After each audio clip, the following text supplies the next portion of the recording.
cordial saludo a todos ustedes. Comienza Piedra, Papel y Tinta. Hablamos de lo que sucede en América Latina, el Caribe, qué le pasa a nuestro país, cómo podríamos compararnos respecto del desarrollo con otros países de la región. Para hablar de este y otros temas, está un invitado especial a quien hemos podido jalar hasta el programa porque llegó hace pocos días, se va dentro de pocas horas.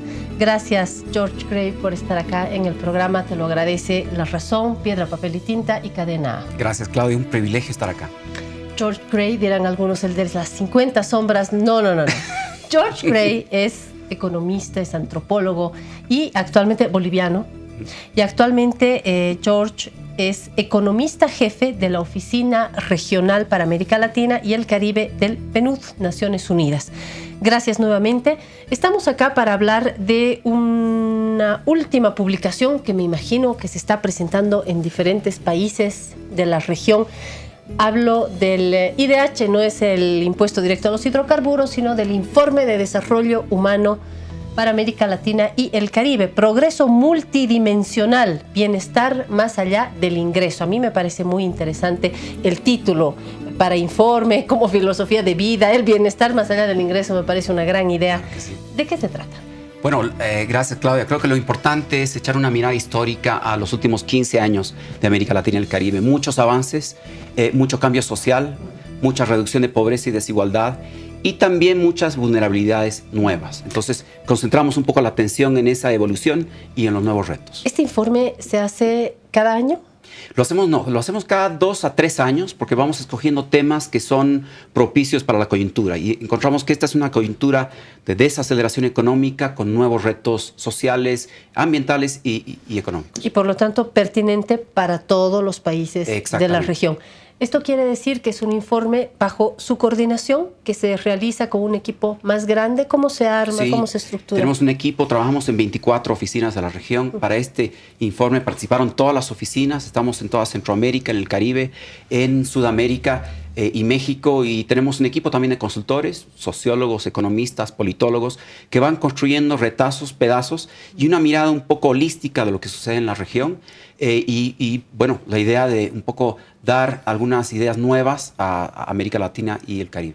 Ahora, cuando miramos de cerca la situación boliviana, a la mexicana, a la colombiana o a la venezolana, estamos hablando, pero de universos absolutamente distintos, todos bajo una misma crisis económica mundial, de desaceleración económica, donde los precios de las materias primas están, por no hablar solamente del petróleo, que ya nos ha generado bastantes problemas, pero aún así cada país tiene su propio rollo, su propio momento político, económico. ¿Cómo se hace para establecer un estudio transversal que interese, que sea pertinente? ¿Cómo lo han hecho? Bueno, quizá podemos mostrar en unos segundos el cuadro de pobreza, porque tenemos una pregunta, una hipótesis que planteamos en el informe, es entender ¿cómo es que tantos países han podido reducir la pobreza con diferentes estrategias? En este cuadro que ven los televidentes, mostramos a los top 4, en realidad están todos los 18 países de América Latina, pero fíjense los 4 mejores de América Latina en reducción de pobreza. Son, en primer lugar, Perú. En segundo lugar, Bolivia. En tercer lugar, Ecuador. Y en cuarto, Paraguay.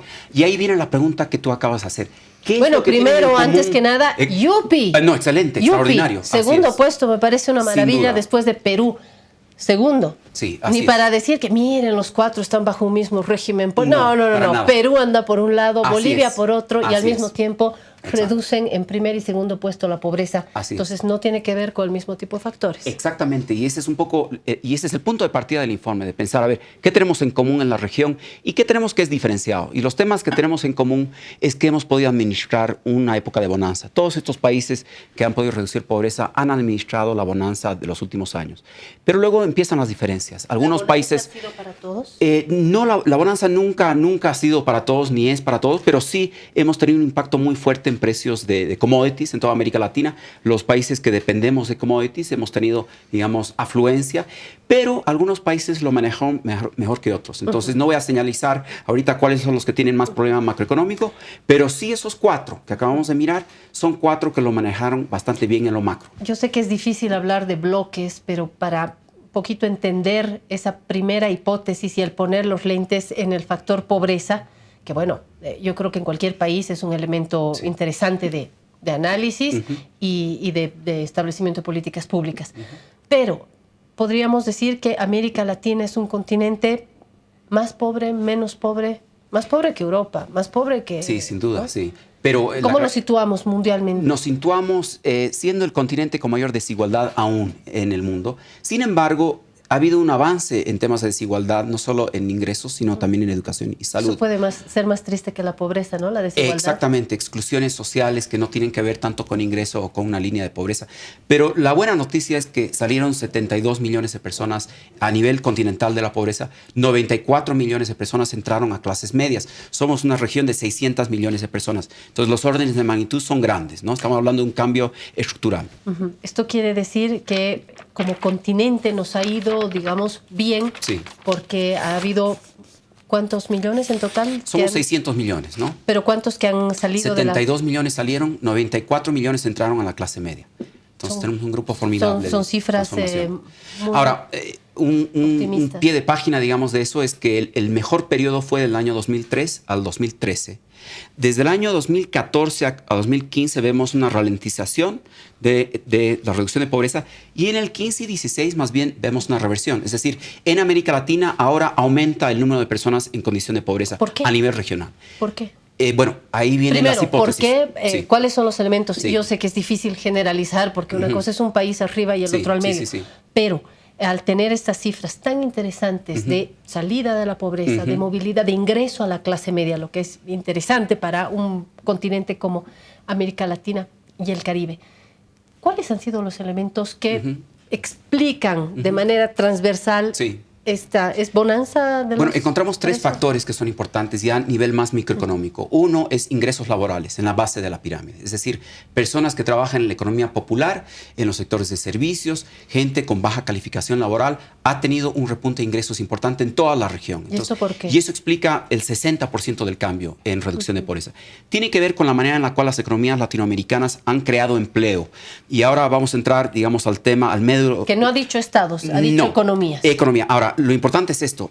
La manera en la cual hemos construido empleo es el fruto tanto de políticas estatales como de mercado. Entonces, es una combinación de políticas de Estado y de mercado que generan una construcción de empleo bastante dinámica, pero bastante vulnerable. 2 de cada 3 nuevos empleos en el sector de servicios.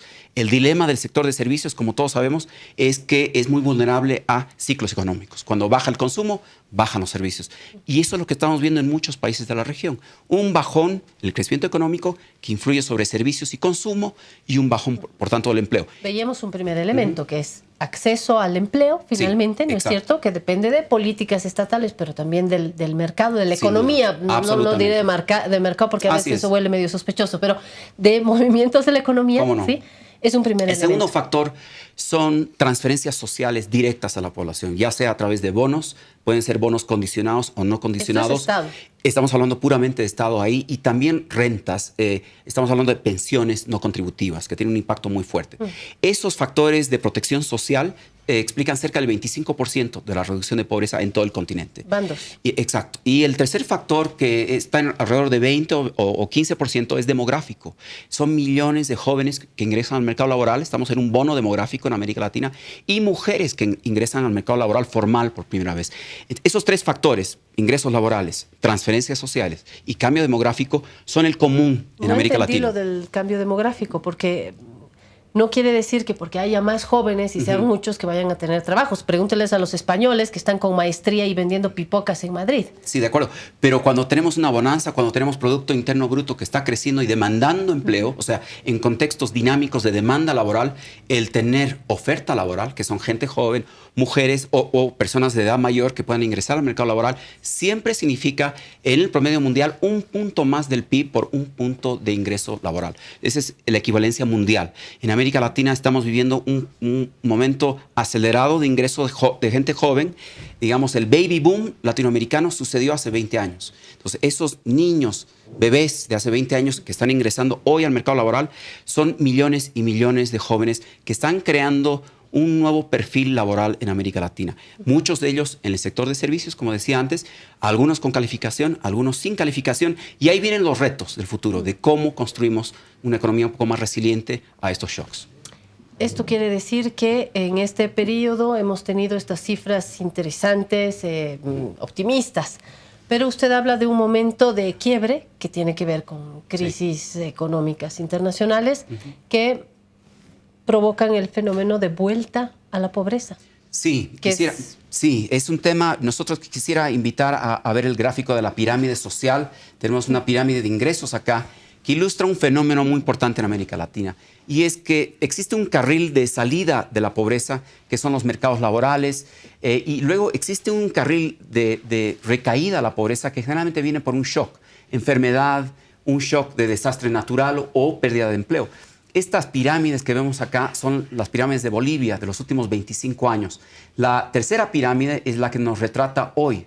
Y ahí lo que vemos es que existe una franja intermedia, la panza de la pirámide, si queremos, en color amarillo, que son 4 millones de personas, la mayor de ellas, parte de ellas en la economía popular, que han salido de la pobreza en los últimos años. Cerca de 2 millones de personas salieron de la pobreza, pero esta es una franja de 4 millones, pero que tienen precariedad laboral, es decir, no tienen sistemas de protección social, a lo mejor tienen un pie en el sector informal de la economía, a lo mejor no tienen sistemas de cuidado que ayudan a amortiguar shocks.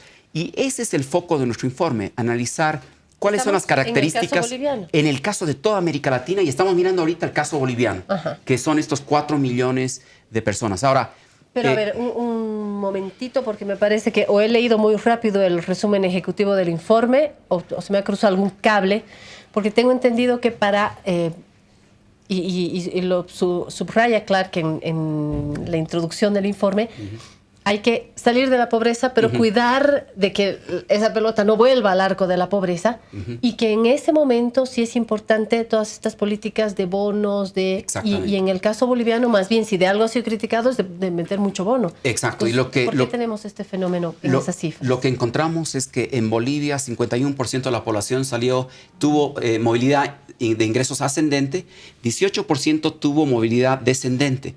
Eso quiere decir que 1 de cada 3 personas que salen de la pobreza está en peligro de recaer en pobreza. ¿Por qué? ¿Por qué es esto? Porque el mercado laboral es la primera fuente de reducción de pobreza, pero algunos hogares no tienen acceso a los sistemas de protección social en el ciclo de vida. Algunos sí tienen. Y esa disonancia que tiene que ver con sectores de la economía popular, que tiene una dinámica particular, interesante, de generación de mucho empleo, pero que no necesariamente genera condiciones de protección social ante caídas de la economía. Esta disonancia es la que genera esta precariedad. Para, en cambio, trabajadores formales que tienen protección social, tienen un blindaje que viene con su empleo. El resto de la economía no lo tiene. Entonces, este es un poco el reto futuro. ¿Cómo repensamos el acuerdo, digamos, este nuevo centro de gravedad de la economía boliviana, que es muy dinámica, que saca a la gente de la pobreza, pero no necesariamente la blinda en un momento de crisis? Ojo, Bolivia no está en una crisis económica, estamos creciendo a más de 4%. Sí. Pero lo importante del contexto latinoamericano es que los vientos no son favorables y estamos sujetos a eso. De hecho, entre los primeros crecimientos también, bueno, una cosa es el informe de la CEPAL, aquí las cifras también depende de dónde vienen, pero en general con Perú nos está yendo muy bien también, ¿no? Así es, así es. ¿Qué sucede en las diferencias de los países? Porque acá estamos tratando de explicar ejes transversales que un poquito nos justifican, nos cuentan. La idea es establecer políticas que sirvan para todos. Es que su tarea es muy difícil porque enseñar para todos, ¿no es cierto? O hacer investigación, producir conocimiento para mundos tan diversos es complicado, como es complicado también, al final, como suelen hacer en este tipo de instituciones, recomendaciones, ¿no? Y luego van a los países y hablan con las autoridades. Bueno, pero no pueden recomendar lo mismo a República Dominicana, a Perú, México, Bolivia, Venezuela. De acuerdo, no. ¿Cómo hacen acá? Lo importante para nosotros es iniciar una conversación que en realidad se da en cada país. En cada país tiene una manera idiosincrática particular de contar su transición.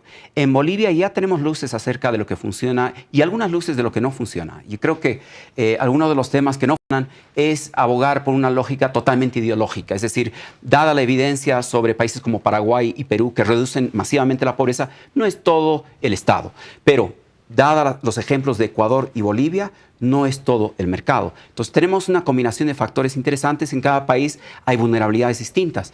En Bolivia nosotros vemos un par de factores importantes. Uno es que ha habido un trabajo importante en lo que llamamos exclusiones duras. Son exclusiones duras, nosotros llamamos aquellas exclusiones que no se remedian simplemente por tener crecimiento económico. Bolivia le ha ido bien en algunos temas de exclusiones duras. Son temas de discriminación por condición étnica, racial o color de piel. En temas donde estamos todavía rezagados en exclusiones duras son temas de la mujer y de género. Nosotros en el informe apuntamos 3 temas en particular. A ver, eso nos toca de muy cerca, así que quisiera una explicación más detallada. Muy bien. A ver. Uno de los temas importantes es la inserción laboral de la mujer. Este es uno de los dínamos de reducción de la pobreza en toda la América Latina. Y hay 2 factores importantes ahí. Formal e informal. Uno es el trabajo no remunerado dentro del hogar. Los sistemas de cuidados... Es reciente, me da la impresión que la mujer ha ingresado a la economía hace rato. Ingresó desde hace 500 años a la economía, pero lo importante es esto. Desde hace 20 años que tenemos una agudización del uso de tiempo entre hombres y mujeres sigue siendo muy desbalanceado y no ha cambiado mucho en el tiempo. Las mujeres dedican 3 veces más de su tiempo a cuidados de los niños, al aseo del hogar, a los temas de cuidados del hogar. No ha cambiado esa estadística en los últimos 20 años. Y tampoco entonces, esa primera brecha la es diferencia. importante. Usted, doctor, yo, doctora, trabajamos en Naciones Unidas, voy a ganar menos. Bueno, esa es la segunda diferencia que lo mostramos en el informe. Hoy en día, en Bolivia y en América Latina, las mujeres tienen más educación universitaria que los hombres. Hay más mujeres en la universidad que los hombres. Y les va mejor. Exacto, pero la verdad es que les va mejor. Pero la a las brecha mujeres salarial entre hombres y mujeres es del 16% en América Latina y del 26% en Bolivia. Es decir, y es un fenómeno mundial. Mujeres con calificación universitaria están ganando 26% por el mismo trabajo que hombres con la misma calificación. Esta es la segunda brecha, es un tema muy importante de política pública. Entonces, una brecha es el uso de tiempo, trabajo no remunerado. El segundo es la brecha salarial. Y el tercer tema es un tema más sistémico, que tiene que ver con violencia y tiene que ver con conducta.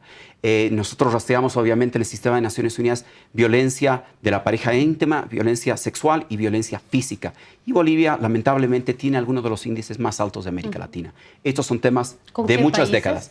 Comparados con todos los países de América Latina, Bolivia está, digamos, entre los peores 4 en todos los indicadores de violencia sexual. Es muy interesante y física. Lo que dice, porque nosotros hemos abordado estos temas a propósito de otra cosa, es decir, la violencia por violencia, cuyas víctimas en la sociedad boliviana, como en otras, somos las mujeres y los niños principalmente, ¿no? Violencia simbólica, violencia física, violencia económica, violencia en las calles y sobre todo violencia dentro de los hogares. Así es. Pero le decía, lo habíamos analizado acá en el programa más como un asunto de violencia, por una enfermedad social. De acuerdo. Pero me llama mucho la atención que usted lo plantee como un elemento en el tema económico y en el salir o entrar a la pobreza. Es un elemento central en la conformación de un patrón de desarrollo más equilibrado. Y lo que encontramos es que la suma de esos factores, una brecha dentro del hogar entre hombres y mujeres, una brecha fuera del hogar en el mercado laboral y luego una brecha societal de violencia entre hombres y mujeres y niños, nos genera un ambiente en el cual no podemos construir un patrón equilibrado de inserción laboral, ni tampoco de generación de ingreso y reducción de pobreza de mediano y largo plazo. El piso no está nivelado para las mujeres, ni en América Latina, ni en Bolivia. Entonces es una agenda pendiente que tenemos que trabajar con políticas explícitas de acción afirmativa, y eso, en algunos casos ¿en cuotas. qué medida desacelera el crecimiento? Desacelera el crecimiento porque el rezago que tenemos en participación laboral de hombres y mujeres es de cerca de 900.000 personas en Bolivia. Significa casi un punto del PIB, la diferencia del costo de no tener paridad de género entre hombres y mujeres en inserción laboral hoy en Bolivia. ¿Quiere hablar de algún otro país con el que de repente podamos compararnos? Claro que sí. Bueno, creo que... ¿Con qué categorías de países de pronto? Yo creo que lo más interesante es más bien pensar en esos 4 países. Sigamos con el tema de Paraguay, Perú, Bolivia y Ecuador. Son países muy distintos, tienen diferentes configuraciones, pero hay algo común de todas ellas y es que tienen mercados de empleo flexibles. En algunos lados eso significa una economía popular que es informal, en otros lugares simplemente significa flexibilidad laboral al tipo neoliberal. En ambos tipos de economías, las que tienen una vocación más comunitaria como las que tienen una vocación más liberal, hay mucha flexibilidad laboral y eso es común. Hoy uno va al Alto en Bolivia y encuentra una alta flexibilidad laboral. La diferencia entre nuestros países es que luego se construye o no canastas de resiliencia, de protección social, de solidaridades alrededor de esos hogares, esos trabajadores o esos emprendimientos económicos. La pregunta, digamos, clave futura es ¿quién asume el riesgo de una contracción económica? ¿Debe ser el trabajador empobrecido? ¿Debe ser no sé, la empresa formal que ya está pagando impuestos y también tiene obligaciones de protección social? ¿O debe ser el Estado? ¿O deben ser los tres, el trabajador, el empresario y el Estado? Y en el informe abogamos por pensar en una alianza en la configuración de riesgo entre empresarios, entre el Estado y entre los individuos en situación de vulnerabilidad. Mire, yo iba a jalarlo a un tema más caricatural, pero me parece que hay que hacerlo también. Quería vincular a lo ideológico, a la presencia o no de Estado, y finalmente a las crisis o no actuales al margen de una propuesta ideológica. Me explico. Podríamos hacer grupos, sí. O sea, si usted quiere, Chávez y sus amigos y al frente, claro. Colombia y sus amigos. En realidad hay eso, ¿no es cierto? Hay estos gobiernos progresistas, hay una línea progresista donde podemos poner con sus propias diferencias a un número específico de países. Sí. Y del otro lado, aquellos que han tenido una vinculación, una armonía, digamos, más fácil con Estados Unidos y lo que ello implica con otra línea de países. Entonces, una de las preguntas es, ¿quiénes crecen más, los de este o los de este? Sí. Y lo puedo cruzar también con lo otro, donde hay, que no es lo mismo, más presencia de Estado o menos presencia de Estado y donde el Estado está estableciendo realmente, al margen del discurso de plaza, sí. Donde se están estableciendo realmente políticas o presencias en la economía fuertes de Estado. Y aquí también podremos hacer un grupo y otro grupo.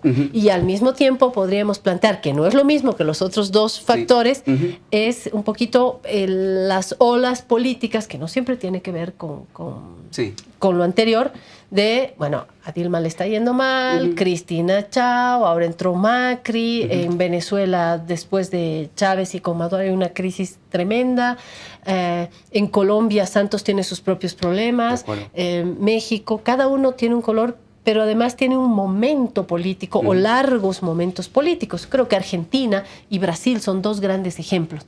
Entonces le planteo yo estas otras categorías, excelente. Como le decía, pueden ser más caricaturales, más de...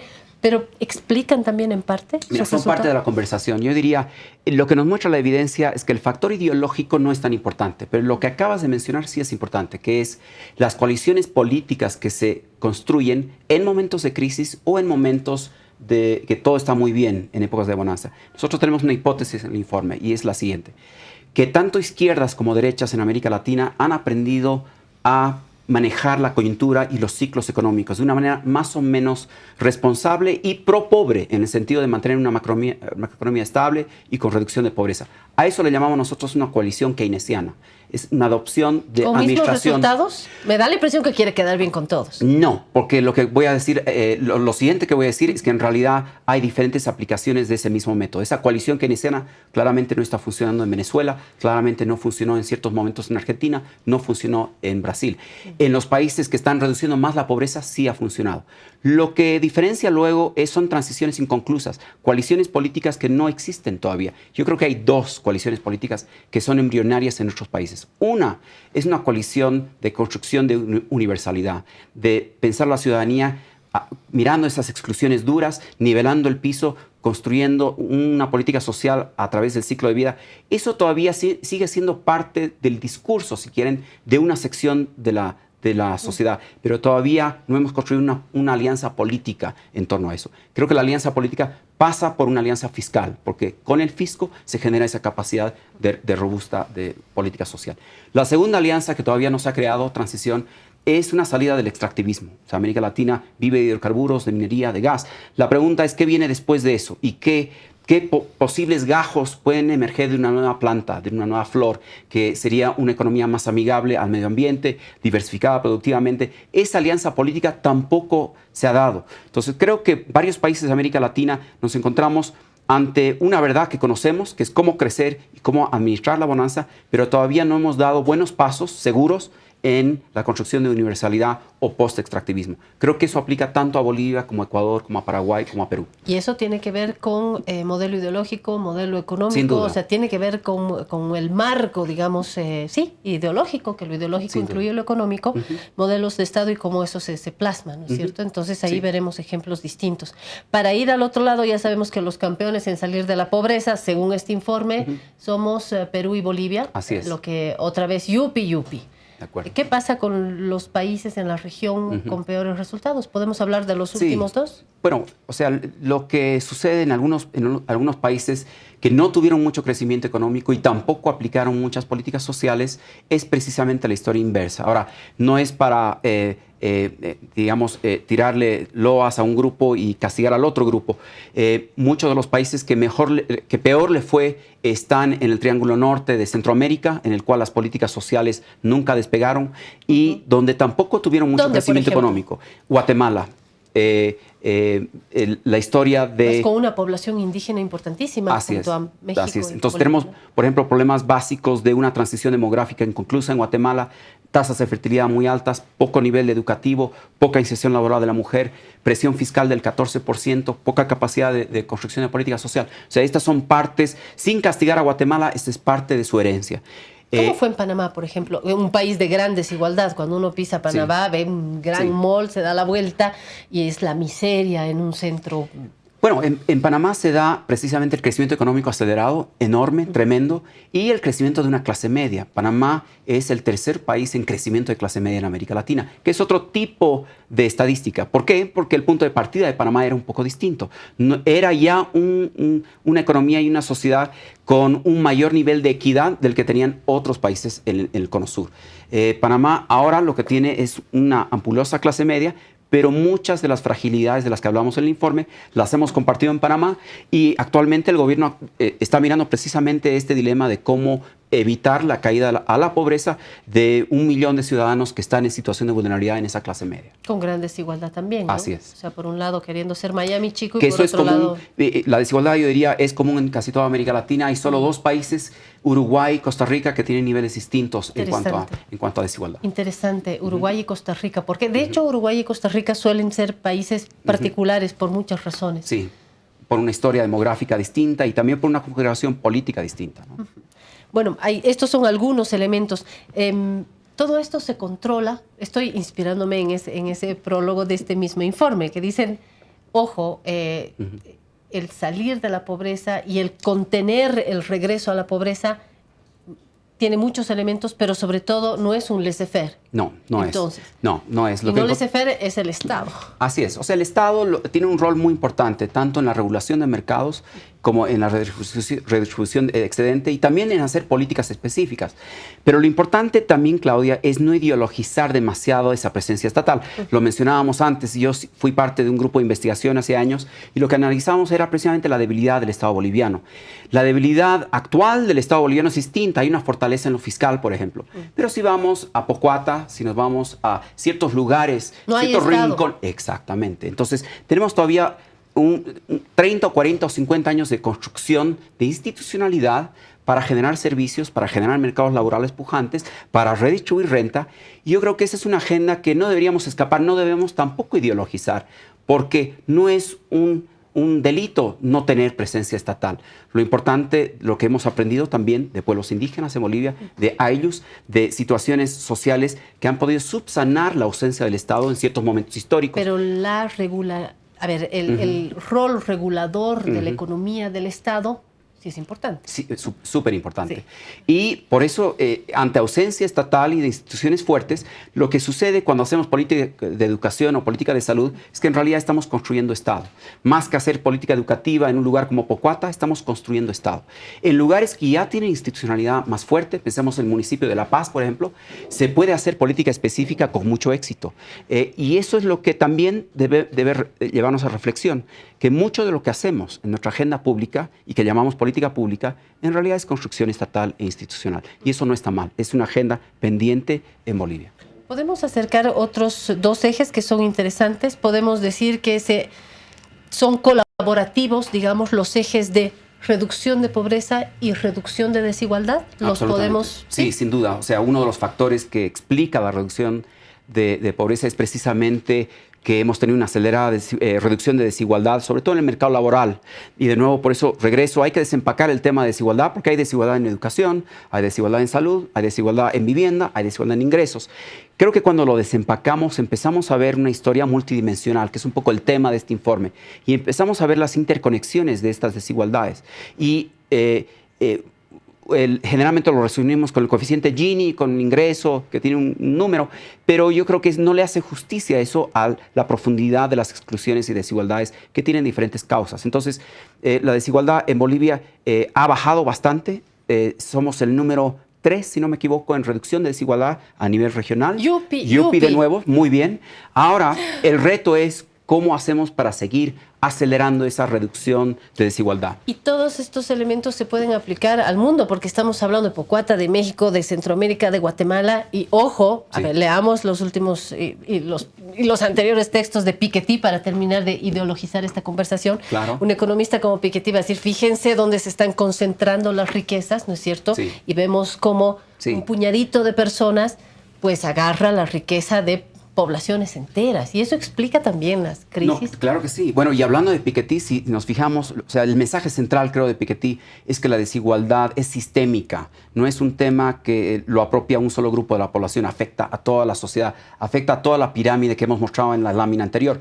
Entonces, cuando vemos que la desigualdad es sistémica, tenemos que atacarla también de manera sistémica. Quiere decir trabajar sobre el capital, sobre el mercado laboral, quiere decir trabajar sobre la redistribución en el mercado y también en el Estado.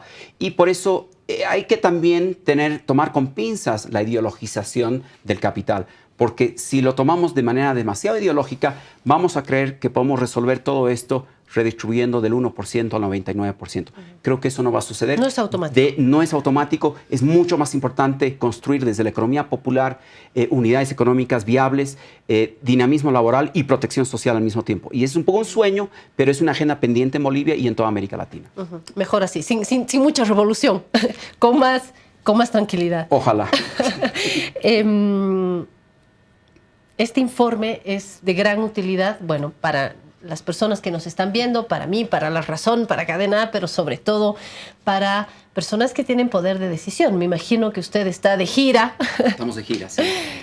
Para compartir, explicar y empujar un poquito. ¿Ha podido hablar con autoridades? ¿Usted ha venido a hacer lobby para este informe? No, claro, o sea, hemos tenido contactos con gente de gobiernos, a nivel técnico sobre todo, mirando los datos y analizando las tendencias para encontrar los puntos comunes y entender una narrativa común sobre cómo se ha transformado la pirámide social boliviana. Creo que eso es complejo, porque lo que vemos en los datos son unidimensionales, son meros datos, pero detrás de datos hay millones de personas cambiando de conducta, empoderamientos, transformaciones políticas y sociales. Entonces, esa narrativa es compleja y con autoridades del gobierno estamos tratando de pensar ¿qué de esto aplica o no a Bolivia? Y creo que hay varias aristas que sí tienen una aplicación en Bolivia, algunas de ellas aspiracionales hacia futuro y otras de remedio o de remediar cosas y exclusiones duras del pasado. Entonces hay una agenda interesante, pero sobre todo es también repensar el futuro, pensar que existen posibilidades de construir utopías realizables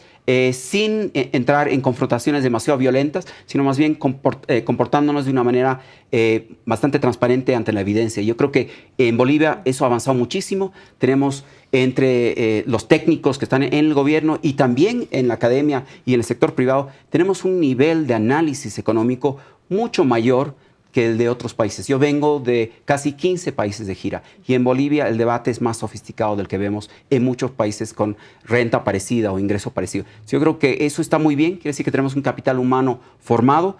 Ahora lo que nos falta es unir esfuerzos, no solo confrontación, ser propositivos y construir alianzas que puedan tener un impacto a futuro. Y me parece interesante lo que dice porque estos son elementos que disparan el debate, que empujan el debate en el poder, que es el que está tomando las decisiones.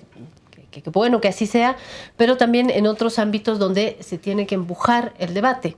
en primer lugar, en la academia, que si usted tiene la impresión de que se está haciendo, pues eso, Sí. re yupi también, mediático, así con poquito tiempo, pero me parece que podríamos, bueno, y el fin de semana en las páginas de La Razón vamos a tener también más ilustrado este diálogo, esta entrevista, en lo mediático, en la academia, en lo, digamos que en el poder, pero también en lo político, en el sentido de que deberíamos estar debatiendo también, deberían estar debatiendo los políticos, los que tienen el poder y los que no lo tienen, o los que lo tienen en parte. No sé si esto de confrontación no llegamos a los niveles, por ejemplo, de Venezuela, pero todavía estamos en una Bolivia de claros y oscuros, no voy a decir polarizada. Hace unos días en una entrevista a García Linera decía, no es polarizado, polarizado es cuando hay una alternativa y aquellos no la tienen. Bueno, le vamos a dar gusto y vamos a decir en una sociedad en la que no estamos viendo puntos intermedios, donde uno o le gusta el Evo o no le gusta y el agua tibia parece que no existiera. Sí. Difícil entrar con este tipo de debate, ¿le parece en Bolivia? Yo creo que más bien lo que yo encuentro es cierta acogida, porque lo que yo encuentro es que cuando uno muestra la evidencia, uno se puede dar cuenta que en los últimos 10 años Bolivia ha cambiado y uno no debiera ser del oficialismo para entender eso, que hay cambios estructurales en los patrones del mercado laboral, en la inserción laboral de la mujer, en la reducción de la pobreza y la desigualdad, en la inserción y el reconocimiento de pueblos indígenas. Estos son temas estructurales en Bolivia. Pero también al mismo tiempo tenemos que reconocer las vulnerabilidades del modelo actual, el momento en el que vivimos y la globalización, cómo nos afecta. Y creo que esa conversación se puede dar sin una polarización, sin aspavientos, pero para eso necesitamos más evidencia. No solo del tipo que mostramos acá, que es económica y de datos, sino también antropológica, etnográfica, sociológica, política, porque en la construcción de imaginarios distintos está precisamente ese embrión del que empezamos hablando, que es una ideología. Yo prefiero hablar de un imaginario que construye digamos, un horizonte político de una utopía posible. Pero eso es ideología, la construcción de ese imaginario. Yo creo que eso es muy importante y para eso está el foro público y para eso están programas como el que estamos hoy y por eso te agradezco por esta oportunidad. No, gracias a usted, George Gray. Me parece que es más que pertinente entrar al análisis de las situaciones de los distintos países de la región, no solamente por el pobre, no pobre, economía, no economía, finalmente más monedas, menos monedas en el bolsillo, sino por calidad, ¿no es cierto? Por un desarrollo en la calidad de vida, que no tiene que ver con si nos sentimos felices o no, sino en ese equilibrio, ¿no? de lo económico y en la riqueza de la calidad. Nosotros definimos de una manera holística el progreso multidimensional de la siguiente manera. Decimos, nada que amenace los derechos de individuos y comunidades y nada que amenace ni disminuya la sostenibilidad ambiental del planeta puede considerarse progreso. Entonces son dos umbrales normativos de derechos humanos por un lado y también de sostenibilidad planetaria. Y entre esos dos ejes normativos hay mucho espacio de libertad, hay muchos posibles buenos vivires, si queremos, ¿no? Y yo creo que Bolivia está construyendo su camino a su estilo, con sus retos, y yo lo celebro porque es un momento importante en la historia, pero tenemos muchos retos por delante y hay que seguir trabajando en ellos. Entonces, economía y sobre todo buen vivir, con eso me quedo. Gracias, George Gray. Ha estado con nosotros el economista jefe de la Oficina Regional para América Latina y el Caribe del PNUD, que nos presenta este informe de desarrollo humano para el continente, progreso multidimensional, bienestar más allá del ingreso. Hemos llevado solamente titulares el tiempo que nos queda para agradecer a George y a usted que nos ha acompañado. Enseguida volvemos con mi colega Baldwin Montero con un tema que también le va a interesar. Nos ocupamos de la economía y nos ocupamos también de la historia. Ya volvemos.